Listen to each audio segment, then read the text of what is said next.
पितृदोष है ये आपको कैसे मालूम पड़ेगा? पितृ भूखे हैं इसका तो वर्णन हमने पहले कर दिया कि रात्रि को जब आप सोने के बाद में 1-1.5 घंटे बाद अगर आपकी नींद खुल जाए, 1 घंटा 1.5 घंटा आप सोइए, उसके बाद जो नींद खुली तो 1-1.5 घंटे तक अगर आपको नींद नहीं आ रही है, रात्रि को सोने के बाद में 1 घंटे बाद जब उठे तो आपको प्यास लग गई, भूख लगने लगी, प्यास लगने लगी कि मेरे को पानी पीना पड़ेगा, घबराहट हो रही, पानी पीना पड़ेगा। 1-1.5 घंटे सोने के बाद अचानक नींद खुले और आपको प्यास लगे, समझ लेना आपके पितृ भूखे हैं और प्यासे हैं। वो भूखे और प्यासे हैं, उनको जल की जरूरत है।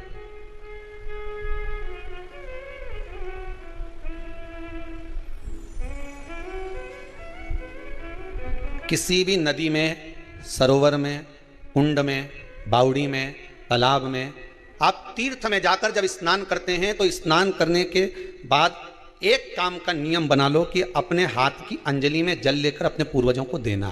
प्यासे रहते हैं, भाग मांगते हैं।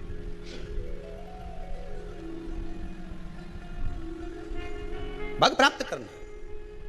3 वृक्ष पितरों के तुल्य हैं। नैमिषारण्य की कथा में भी कहा था 3 वृक्ष पितरों के तुल्य हैं। पहला पीपल, दूसरा बट वृक्ष, तीसरा बेलपत्र का वृक्ष। ये पितरों के तुल्य हैं। अगर आपको रात्रि में नींद नहीं आ रही है, ऐसा लगता है कि रात्रि को 1 घंटा 1.5 घंटा सोने के बाद कुछ गलत गलत विचार आने लगते हैं, नींद सुबह 3 बजे तक 4 बजे तक नहीं आती, 4 बजे के बाद फिर नींद आती है, तो एक प्रैक्टिकल जरूर कर देखना। एक प्रैक्टिकल करने में क्या जाता है? प्रयास करने में क्या कुछ जाता है क्या? प्रैक्टिकल कर देखना कि कहीं सियोर वाला महाराज झूठ तो नहीं बोल रहा, तो प्रैक्टिकल करने में कुछ नहीं जाए। 1 लोटा पानी लो, उसमें थोड़ा सा कच्चा दूध डाल लीजिए, श्राद्ध पक्ष चल रहा है, बेलपत्री का पेड़ या पीपल का पेड़ या बट का पेड़, इन पेड़ के नीचे ले जाकर उस दूध को दोपहर में सुबह 10 बजे से लेकर 12 बजे के बीच में ले जाकर चढ़ा दीजिए। रात्रि को फिर ना आपको प्यास लगेगी, ना भूख लगेगी, नींद एक बार लगी तो सुबह ही खुलेगी। प्रैक्टिकल करने में क्या जाता है? पानी डालने में तुम्हारा कुछ जाएगा? अरे बोलो तो सरी, हमें 10 रुपया का दूध जरूर उसमें, और तुम इतनी चतुर हो, इतना सारा दूध थोड़ी डालोगे, तो 2 घंटा लगेगा। कहाँ तुम इतना डालने वाली हो है?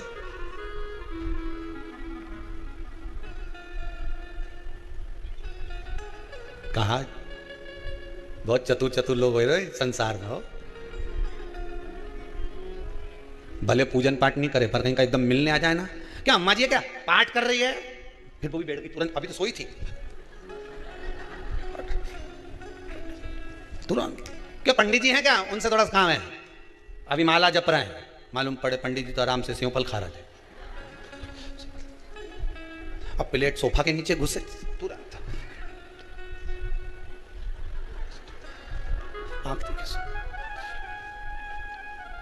प्रैक्टिकल करने में क्या जाता है? कुछ भी नहीं बिगड़ेगा, ये तो बस जल डालोगे तुम्हारा ही कुछ अच्छा हो सकता है, बाबा की कृपा है।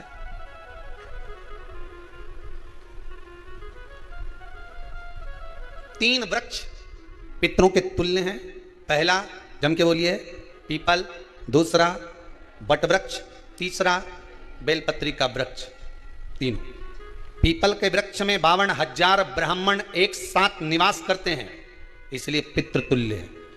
बट वृक्ष ब्रह्मा जी के मस्तक से बना, इसलिए पितृतुल्य है। और बेलपत्री का वृक्ष माता पार्वती जी के अश्रु से बना। जब आंसू गिरे थे माता जगत जननी जगदम्बा पार्वती के, उस समय पर पितृलोक में हलचल उत्पन्न हो गई थी। हमारी नातिन की आंख में आंसू कैसे आ गए? मैनावती की पुत्री है,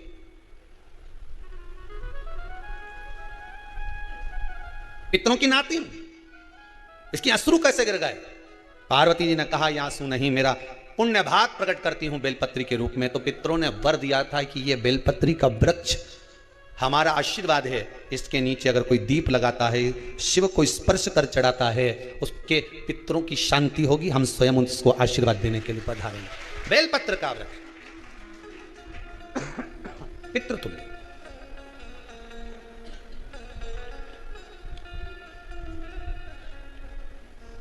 तो रात्रि को अगर भूख लग रही है, प्यास लग रही है, तो पितृदोष।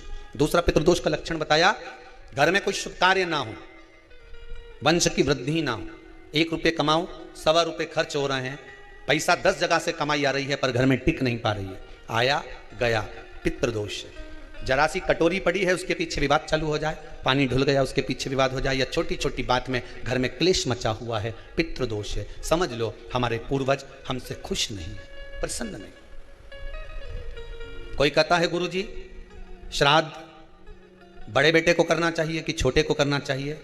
शिव महापुराण की कथा कहती है अगर जायदाद का पूरा हिस्सा बड़े ने लिया हो और तुमने अपनी माता का दूध ना पिया हो तो एक ही को कर लेने दो। अगर माता का दूध पिया है और अगर एक अंगूठी भी ली है, जरा सा एक कपड़ा भी अगर सास का लिया है, तो श्राद्ध तो तुझे करना ही पड़ेगा, करना ही पड़ेगा। तूने मेरा दूध पिया है तो बिल्कुल जम के तो बोलो। अगर तुमने उनका कुछ खाया है तो अब एक काम और हो सकता है, गुरुजी वो श्राद्ध अगर हम नहीं करें और बड़े भैया करें और हम उन्हीं के यहाँ चले जाएं तो चले जा, मना कौन कर रहा है? पूड़ी का तेल तू ले जा, खीर का दूध 2 थैली तू खरीद के ले जा, जितना वहां वो सेवा करे उतनी सेवा तुम करो। गलत है क्या? जायदाद का भी तो हिस्सा किया था। सुई की नोक के बराबर नहीं दूंगा ने, ईंट इधर खसकी है तो हमारी इधर खसका दीजिए। हमारी बसियत में इतना लिखा है तो फिर बसियत में ये भी लिख के जाना चाहिए था। मैं तो क्यों सबके, तुम डरो मत ही रहे एक भी। जब छोरा छोरी के जब सब सामान प्रॉपर्टी दो ना, जमीन दो ना, जायदाद दो ना, सारा सामान छोरा छोरी के दो तो उनके लिख के भी जाओ कि हमारी श्राद्ध कर दे अच्छे से, नहीं तो भूतड़ी बन के सताऊंगी।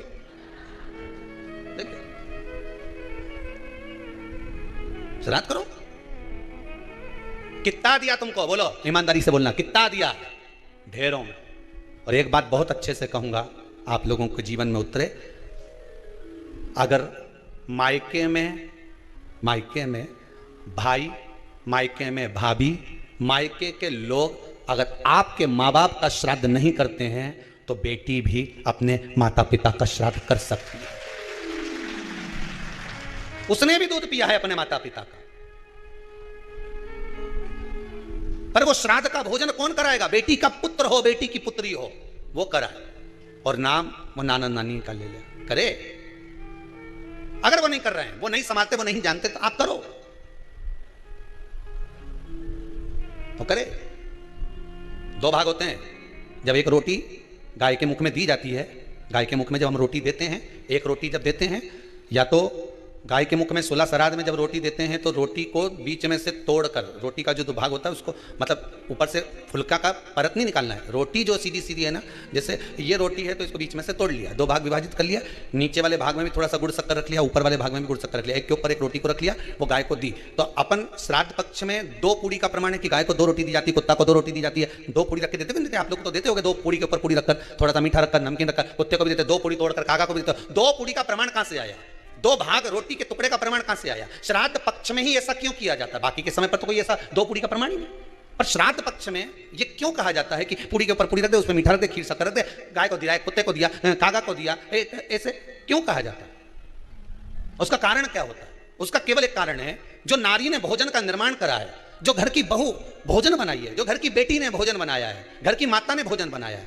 महाराज, पिता पुरुष एक कुल को तारता है, बेटी 2 कुल को तारती है। जब श्राद्ध पक्ष में 2 भाग रोटी के कर गाय को देती है तो 1 भाग तो उसके ससुराल वालों को मिलता है।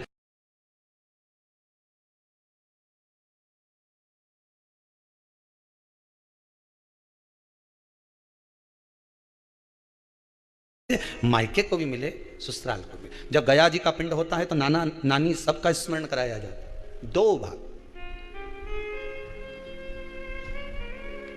पुण्यता प्राप्त।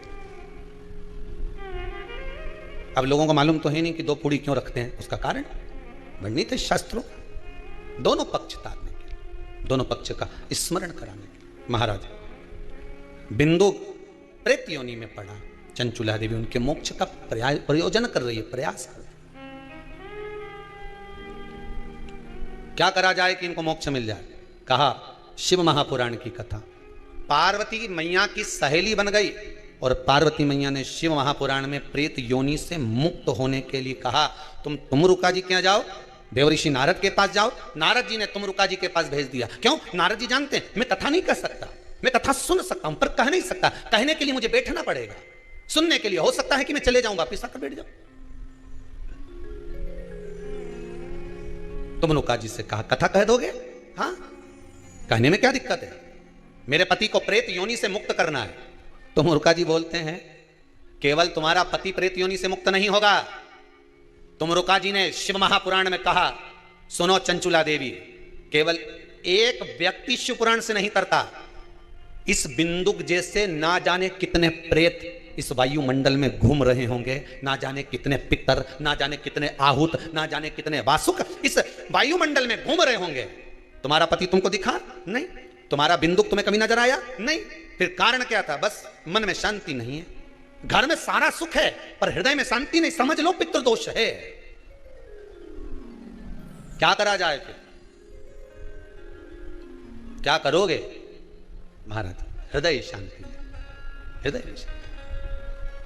केवल एक अकेला बिंदुक शिव महापुराण की कथा सुनकर नहीं तरेगा। तो मुरुका जी कहते हैं जिस समय पर मैं शिव महापुराण की कथा कहूंगा, सुनो चंचुला देवी, इस संसार के इस भूमंडल पर मृत्यु लोक में जितने भी जीव इस संसार सागर में भटक रहे होंगे, शिव महापुराण की कथा सुनकर वो भी तर जाएंगे। ये अकेली बिंदुक को तारने वाली नहीं है। इस मृत्यु लोक में जो विराजमान, आज भी नियम है महाराज, श्राद्ध का भोजन टेबल पर नहीं कराया जाता, श्राद्ध का भोजन ब्राह्मण को कुर्सी पर बिठाकर नहीं कराया जाता, श्राद्ध का भोजन किसी जाता, श्राद्ध का भोजन आज भी प्रमाण है कि ब्राह्मण के लिए भूमि पर आसन लगना चाहिए और जमीन पर बैठकर कराना चाहिए। तब क्यों? क्योंकि इस भूमि पर बैठकर जब भोजन कराएंगे, इसी भूमि से ना जाने कितने पितृ गए, कितने तर्पण हुए, कितनी तिलांजलि हुई, इसी भूमि से, इस रज से, इस कण से ना जाने कितने जीव चल गए। अब लकड़ी पर या टेबल पर या कुर्सी पर बैठकर ब्राह्मण को भोजन कराने का प्रमाण नहीं है। अब आपका फैशन ज्यादा हो गया तो बात दूसरी है। पंडित जी ऊपर बैठ के खा लोगे क्या? पंडित जी तो बोलेंगे अच्छा है खिला दो। ऊपर बैठ के क्यों? वो झुकने में थोड़ी सी कमर लचक जाए, क्योंकि खीर परसेगी तो झुकना पड़ेगा।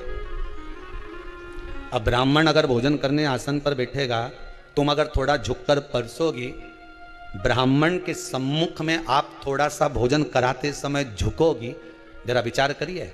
यशोदा मैया के घर में संतान नहीं थी, यशोदा जी श्रावण के महीने में श्रावणी करने आए हुए ब्राह्मण को मात्र खीर परोसने के लिए गई थी। 52 साल की उम्र थी, संतान का सुख नहीं दिख रहा था, खीर परोसने के लिए गई। उतनी देर में ब्राह्मणों ने देखा इनके घर में संतान नहीं है, पुत्र भव कह दिया। और यशोदा जी के पति श्री नंदराय जी कह रहे हैं कि बाबा मैं 60 का या 55 की, बाल हो गए धोले और तुम कह रहे हो पुत्र होगा, कहां से होगा? ब्राह्मण कहते हैं ब्राह्मण जब भोजन करता है, भोजन करते समय जब वर देता है, वो वर गलत नहीं हो सकता, कहीं से भी आएगा, पर छोरा तो आएगा। और आया, कहीं से भी आया, पर पुत्र आया, क्योंकि आशीर्वाद दिया था। श्राद्ध पक्ष का भोजन टेबल पर नहीं, कुर्सी पर नहीं, श्राद्ध पक्ष का भोजन ब्राह्मण को आसन लगाकर जमीन पर कराना चाहिए, भूमि पर।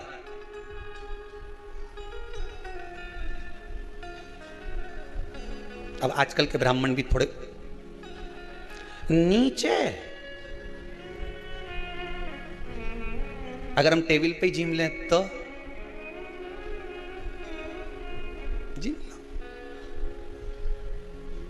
क्या बोले भी तो क्या बोले, तुम ही बताओ।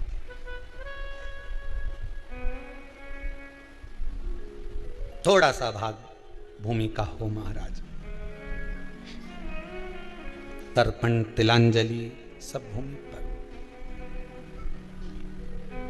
हम तो जो जजमान हवन करने के लिए भी जो जजमान लोग नाम लिखाए हैं पितरों के लिए, तो हम उनको भी कहते हैं कि कुर्सी पर बैठकर आहुति छोड़ने से अच्छा है आप बैठो मनानी पर, पहले सबसे पहले भूमि पर 10 मिनट बैठो, पर बैठकर आहुति छोड़ो, उसके बाद भले आप स्टूल लगाओ, कुर्सी लगाओ, आपकी मर्जी, पर 10 मिनट 5 मिनट तो आप भूमि पर बैठो उन जीवों के लिए, उन जीवों के।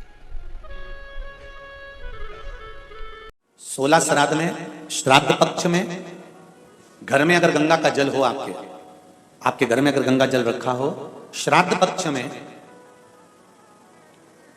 तुलसी के क्यारे के पास में एक छोटी सी कटोरी रखकर घर का कोई भी व्यक्ति, चाहे महिला हो, पुरुष हो, पुत्रवधू हो, बच्चे हों, कोई भी हथेली में गंगा जल लेकर अपने पूर्वजों का स्मरण कर और वो गंगा जल काशी विश्वनाथ के नाम से अपने पूर्वजों का नाम लेकर वो कटोरी में अगर 5 बार या 7 बार छोड़ देता है तो उसके पूर्वजों को पिंडदान और तर्पण की जरूरत नहीं पड़ती, उनको मोक्ष प्राप्त हो जाता है। देना जरूर पूर्वजों को, इस्माइल दे देने। लोग कहते हैं ये 16 दिन अच्छे काम नहीं करना चाहिए, 16 दिन ये मत लो, 16 दिन वो मत लो। कौन सी पुराण में लिखा है? एक बार मुझे वो पुराण जरूर बताना कि 16 दिन ये सामान मत खरीदना, 16 दिन ये चीज मत लेना। क्योंकि शिव महापुराण में और शास्त्रों में वर्णन आता है कि 16 दिन श्राद्ध के हैं, ये पूर्वजों के हैं। आप पूर्वजों का नाम लेकर अपने पितरों का स्मरण कर तुम्हारी मर्जी पड़े वो खरीदो, तुम्हारी मर्जी पड़े वो लाओ, और सबसे पहले उन पूर्वजों को सम्मान पूर्वक वो वस्तु समर्पित कर दो कि ये आपकी है, आपको संभालना है, आपने दी है, आपके द्वारा आई है। पूर्वज खुश होंगे। तुम्हें बढ़ता हुआ देखकर तो पितर खुद आशीर्वाद देते हैं। कौन माँ होगी जो अपने बच्चे को बद्दुआ देगी? कौन पिता होगा जो अपने बच्चों को बद्दुआ देगा? अगर माता पिता अपने बेटे को गाली भी देते हैं, बद्दुआ भी देते हैं, तो बाद में रोते हैं, आंख में से आंसू निकलती है। एक माँ अपने बेटे को चिल्ला देती है तो बाद में रोती है। अगर माँ अपने बच्चों पर हाथ उठा देती है तो बाद में रोती है। तो क्या मरने के बाद पितर तुमको बद्दुआ देंगे? नहीं, पितर आशीर्वाद देते हैं। बस इतना जरूर कहते हैं कि मैं छोड़ कर गया था रे, मैं तुझे देकर गया था रे, मुझे भूल क्यों गया? तो थोड़ा देता क्यों नहीं है? मेरे को अन्न का भाग देता क्यों नहीं है? बस वो याद करते हैं, वो आपसे मांगने की, क्योंकि आप उसके पुत्र हो, आप उसकी संतान हो, आप उसके वंश के हो, आपसे ललकता है उसको, किसी दूसरे से नहीं।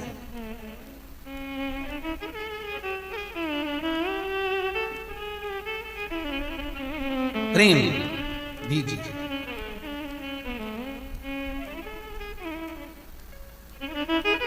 भले कोई किस भाव से आए उसका आदर हो, उसका सम्मान हो। कई लोगों का प्रश्न होता है, गुरुजी हम 4 भाइयों का परिवार है पर पितृदोष मुझ पर ही क्यों आया? मैं ही क्यों तकलीफ भोग रहा हूं? मेरे को ही क्यों कष्ट आ रहा है? मेरे ही क्यों पांव दुख रहे हैं? मेरे घर में क्यों ऐसी परेशानी आती है? सबकी सब तो सुखी है। ध्यान रखना, पितरों का जिससे लगाव होता है और जिसको पितरों ने दिया होता है, पूर्वजों ने दिया होता है, भगवान ने दिया होता है, लालसा उसी से होती है। भीख मांगने वाला, भिक्षा मांगने वाला भिखारी भी होता है, भिक्षुक भी होता है। तो गाड़ी देख लेता है कि 4 व्हीलर गाड़ी से आया है तो सेठ जी 10 रुपया देगा। कोई पैदल जाता है तो भिखारी भी सोचता है बेचारा क्या देगा, उसके पास तो खुद नहीं, पाँव में चप्पल नहीं पहना है, फिर भी हाथ फैला देता है कि दे दे तो ठीक है, नहीं तो कोई गाड़ी वाला तो देगा ना मुझको। उसी तरह घर के पूर्वज, घर के जो आहूत होते हैं, घर के जो पितर होते हैं, घर के जो वासुक होते हैं, घर के जो पूर्वज होते हैं, आशा उसी से लगते हैं जो दे सकता है। जिसके पास है ही नहीं उससे क्या आशा रखें? जिसके पास कुछ है ही नहीं उससे आशा रखना क्या?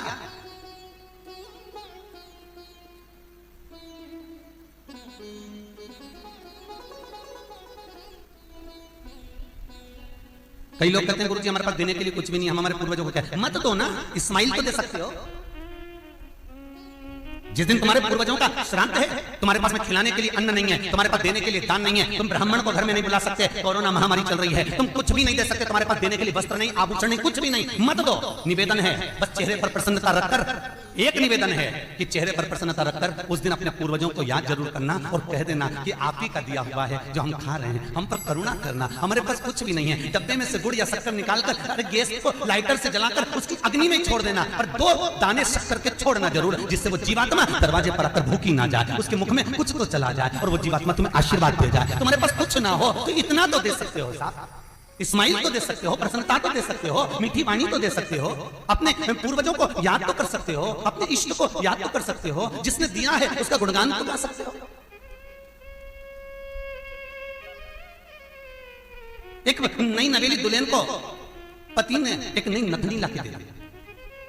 कबीरदास जी लिखते हैं, नथनी दी यार ने तो दिया बखान, यार ने केवल एक नथनी लाकर दी है, पति ने केवल एक नथनी लाकर दी है, सोने की बड़ी सुंदर, सबको दिखा रही है, घूंघटे में उघाड़ उघाड़ कर दिखा रही है, मेरे पति ने दी है, झुमका बार बार दिखा रही है, मेरे पति ने दी है, मेरे पति ने दी है। एक नथनी मात्र 2000, 5000, 10,000, 20,000, 25,000, 50,000, 1 लाख, 2 लाख की नथनी पति देता है तो सारे जगत को दिखा देते हो। वो परमात्मा देता है तो किसको क्यों नहीं बोलते कि उसने दिया है, उस पूर्वजों ने दिया है। वो छोड़ कर गए थे तो हम खा रहे हैं, अगर वो छोड़ कर नहीं जाते तो रोड पर मिल जाते। लोग कहते हैं हमारी माँ ने हमको क्या दिया, हमारे पिता ने हमको क्या दिया, सब उसको देकर चले गए। भले वो किसी को दे जाए पर आशीर्वाद लिए बगैर मत जाने देना।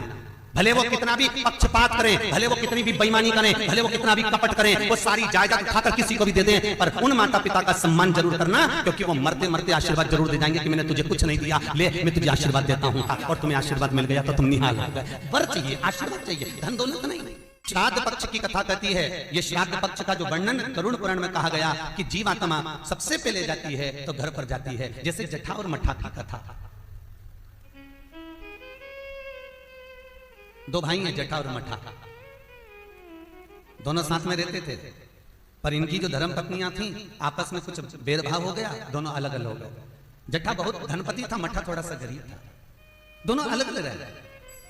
जठा का बिजनेस अच्छा चलता है, जठा का धन बहुत सारा है, संपदा बहुत सारी है, क्योंकि माता पिता का सारा धन जठा ने अपने कब्जे में रख रखा था। सारे माता पिता की जितनी प्रॉपर्टी थी, जितना वैभव था, जितनी सत्ता थी, जठा ने अपने कब्जे में रख ली थी। और मठा ऐसे ही बेचारा सहज भाव का, भोला भंडारी, सरलता का भाव वाला चल दिया, अपना बोरी बिस्तर उठाया, अपनी पत्नी के साथ, बच्चों के साथ चले गए।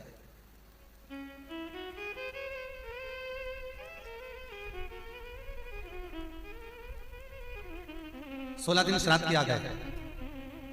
एक दिन जठा की पत्नी बोली, सुनो, इतना सारा गाड़ी बंगला जमीन जायदाद ढेर सारी है, 200 एकड़ जमीन, 200 बीघा जमीन है, 4 ट्रैक्टर हैं, गाड़ी बंगला ढेर सारा है, खूब वैभव बना हुआ है, पर अपन अपने घर में सेठ बंद कर रहे थे, पर दुनिया को क्या मालूम कि अपने पास कितनी दौलत है, कितनी जायदाद है, अपने परिवार वालों को, रिश्तेदारों को, किसको क्या मालूम कि अपने पास में कितनी सत्तापन, कितने राशि ठाट में रहते हैं।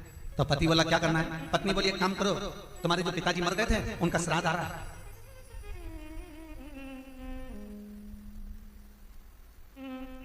तुम्हारे जो पिता चले गए थे उनका श्राद्ध आ रहा है, एक काम करो, अपन अपने पिताजी का श्राद्ध रख देते, और श्राद्ध रखेंगे तो मेरे मायके वालों को और आपके पूरे परिवार वालों को, जो आपके रिश्तेदार मित्र हैं, दोस्त हैं, और मेरे मायके वाले, मेरी सहेलियां, मेरी बेस्ट फ्रेंड, सबको बुला लेना, और उनको बड़े प्रेम से अपन भोजन करा देंगे। इतने में जठा बोला कि भोजन बना तो खिला तो देंगे, पर भोजन बनाएगा कौन, इतना सारा फैला हो जाएगा, उठाएगा कौन। इतने में तुरंत जठा की पत्नी बोली, वो देवर और देवरानी क्या करेंगे, बाप तो उनका भी था, पिता तो उनका भी था, वो आए देवरानी, और देवरानी आकर भोजन बनाए और देवर आकर बर्तन मांजे। चलो निमंत्रण सबको देने जा रहे हैं तो उनके घर भी चल जाए। आवाज लगाई मठा, अरे ओ मठा। मठा ने दरवाजा खोला, छोटा सा झोपड़ा, गोबर से लिपा हुआ घर। मठा हाथ जोड़कर बोला, बड़ा भाई आया है, बैठो भैया, हम बैठने नहीं आए तेरे घर में, कल पिताजी का श्राद्ध है, तेरे को बर्तन मांजने आना है, दुल्हन को भोजन बनाने आना है। श्राद्ध पक्ष में हमने ब्राह्मणी ढूंढी थी, बामनी भोजन बनाने वाली मिल नहीं रही है, सब लगी हुई है इधर उधर, देवरानी को ले आना। भाभी हम आ तो जाएंगे, पर निवेदन इतना सा है कि पिताजी का श्राद्ध है, तो मन कर रहा है कि हम थोड़ी सी धूप छोड़ दें, इसके बाद आ जाएंगे।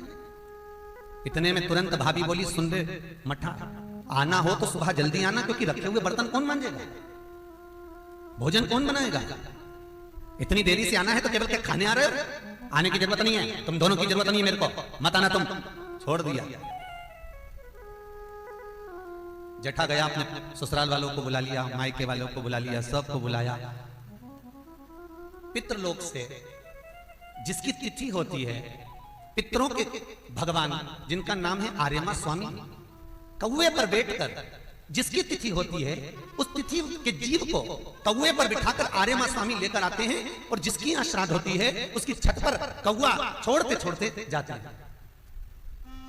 इसलिए हिंदू धर्म में श्राद्ध में कौवे का बड़ा महत्व होता है, क्योंकि पितरों के देवता आर्यमा स्वामी कौवे पर बैठते हैं, और उसी कौवे पर हमारे घर के जीवों को लेकर आते हैं। और सबसे पहले वो जीव कहां जाता है श्राद्ध पक्ष में, बहुत ध्यान से सुनना गरुड़ पुराण का ये चरित्र। सबसे पहले वो जीव कहां जाता है, जो घर का सबसे पुराना घर होता है, जहां पर घर का बड़ा बेटा रहता है, जहां पर घर का पुराना मकान हो, पुराना घर हो, वहां वो जीव जाता है। 3 वृक्ष पितरों के तुल्य हैं। पहला पीपल, दूसरा बट वृक्ष, तीसरा बेलपत्र का वृक्ष।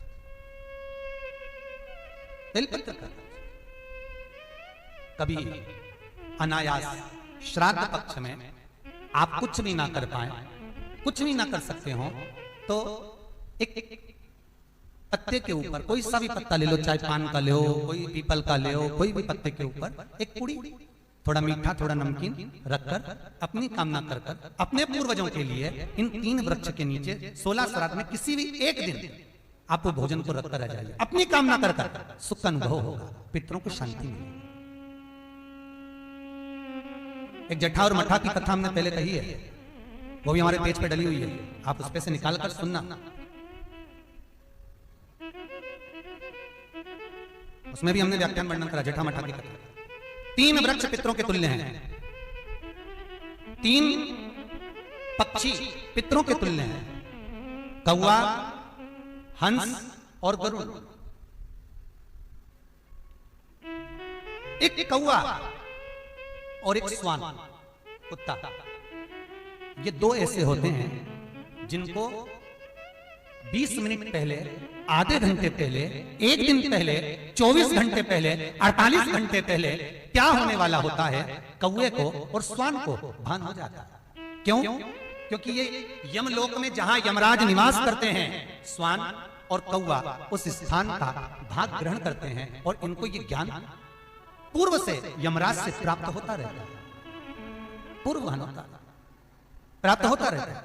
एक कौवा एक श्वान, कोई घटना घटने वाली होती है तो कुत्ता रोने लगता है, कोई घटना घटने वाली होती है तो कौवा आकर बैठ जाता है, कोई आ रहा है तो कौवा आएगा, कोई भाव सूचक है तो कौवा आकर बैठेगा। दरवाजे पर कैसे, उसका भी भान है, अटारी पर कौवा कहां बैठा है, दरवाजे पर कौवा कहां बैठा है, किस स्थान पर कौवा विराजमान है, उसका भी भाव हमारे शास्त्र में वर्णन है। 3 पक्षी, 3 वृक्ष पितरों के तुल्य हैं। पक्षियों में कौवा, हंस और गरुड़, ये पितरों के तुल्य हैं, जो अधोगति में मर जाते हैं, जिनको पिंड नहीं मिलता, तर्पण नहीं होता, ब्राह्मण का भोज नहीं मिल पाता, जो मर जाते हैं, जिनका अंतिम संस्कार तक नहीं होता, जिनकी गति बिगड़ जाती है, ऐसे जीव कौवे के अंश में प्रकट होते हैं, जो पूर्ण फल लेकर जाते हैं। पितृलोक में जगह नहीं होती, बैकुंठ में जगह नहीं होती, कहीं अगर जगह नहीं है देवलोक में, तो इनको कौवे के अंश में, गरुड़ के अंश में या हंस के अंश में डाल दिया जाता है महाराज।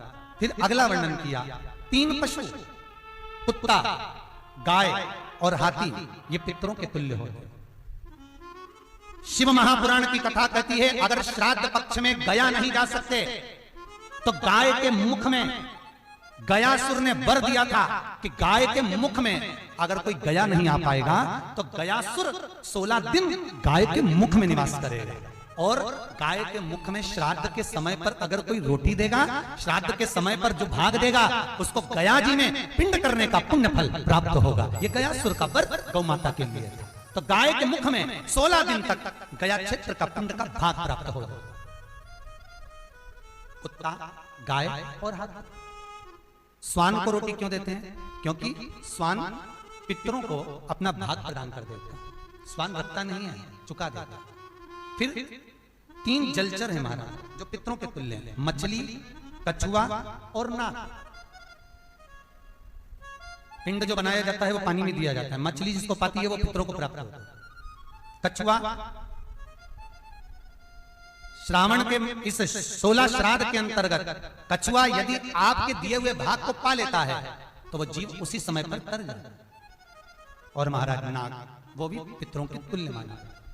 इन 3 पितरों के क्रम का वर्णन किया गया है। भगवान शिव ओगरदानी बट का वृक्ष के रूप में ब्रह्मा को बना देते हैं और शंकर बटकेश्वर महादेव के रूप में विराजमान हो जाते हैं। ऐसा सुंदर प्रसंग शिव महापुराण में वर्णन किया।